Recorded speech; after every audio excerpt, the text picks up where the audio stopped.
Bismillahirrahmanirrahim. Salam alaikum, chers étudiants. Je suis votre enseignante, Madame Benkador. Je vais vous assurer cette année le module base de données avancée, qui est la continuité des modules système d'information 1 et 2.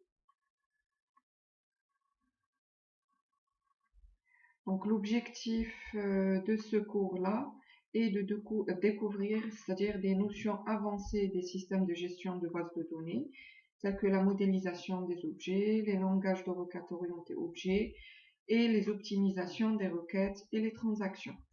Donc ensuite, comme deuxième objectif, nous allons étudier les bases de données déductives utilisant la logique, le datalog, les extensions, les requêtes déductives, l'évaluation des règles récursives et les bases de données multimédia. Voilà. Nous allons aussi essayer de concevoir et d'exploiter ces bases de données. Donc pour ce module, nous allons avoir un cours par semaine d'1 h 30, un TP annuel aussi d'1 h 30 par semaine. Donc, et pour le coefficient est égal à 3. Donc l'évaluation du module, le contrôle, c'est par le contrôle continu. Donc un compte rendu par TP, c'est-à-dire vous allez rendre le code à la fin de chaque séance de TP. Donc, en plus d'un test pour évaluer vos connaissances durant ce semestre. À la fin, donc, vous aurez un examen écrit, bien sûr. Donc, le programme de cette année est composé de... Donc, ce module est composé de 10 chapitres. Donc, comme vous le voyez, le premier chapitre est un chapitre de rappel sur les SGBD et les SGBD relationnels. Le deuxième chapitre concerne la gestion de la métabase. Le troisième, nous allons voir les vues concrètes et les snapshots. Donc, le quatrième chapitre, c'est les bases de données actives. En cinquième chapitre, donc, nous allons voir les déclencheurs, l'utilité des déclencheurs dans les bases de données. Le sixième chapitre, c'est les bases de données déductives, donc des requêtes, la récursivité, l'évaluation, etc. Pour le septième chapitre, nous allons voir les bases de données qui sont orientées objets, donc objets relationnels. Le huitième, c'est les bases de données objets, le stockage d'objets, la transaction. Donc, nous allons manipuler des objets dans ce chapitre.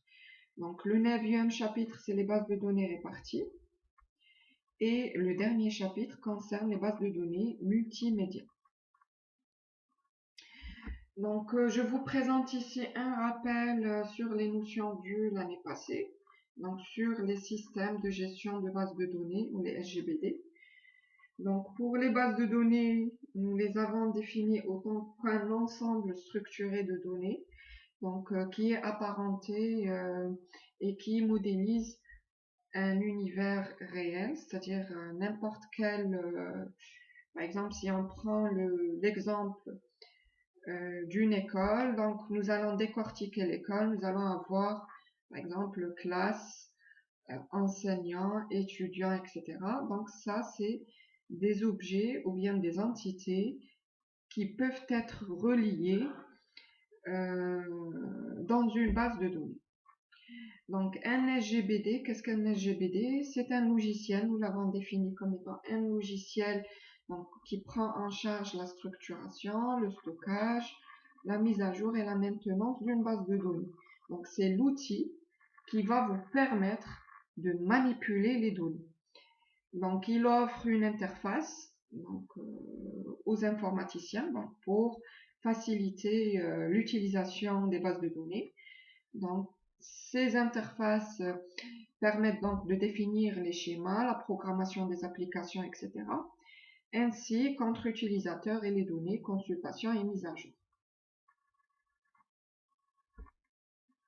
Donc les SGBD relationnels ou bien les SGBDR sont les plus courants, donc jusqu'au début des années 2000. Donc les bases de données étaient simplement relationnelles. Donc pour cette année, nous allons voir d'autres types de bases de données qui sont orientées objets, des bases de données réparties et les bases de données multimédia.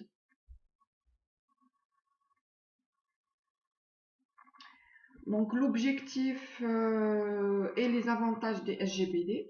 Donc les SGBD sont conçus d'abord pour décrire les données. Ils nous permettent de définir les données. Ils nous permettent de manipuler les données, de les contrôler, de les partager et d'assurer une certaine sécurité et performance d'accès aux données, c'est-à-dire rapidité, etc. Aussi l'indépendance physique et logique. Donc pour l'indépendance physique, elles permettent donc de modifier les structures de stockage, les index, sans que cela ait une répercussion au niveau des applications. Concernant le niveau logique, donc ils permettent de modifier le schéma logique sans que cela ait une répercussion sur les applications. Voilà. Donc je vous invite à bien réviser tout ce qui est SQL, tout ce qu'on a vu, c'est-à-dire toutes les notions en relation avec les bases de données, car cette année nous allons donc continuer sur ça. Donc merci pour votre écoute et au cours prochain.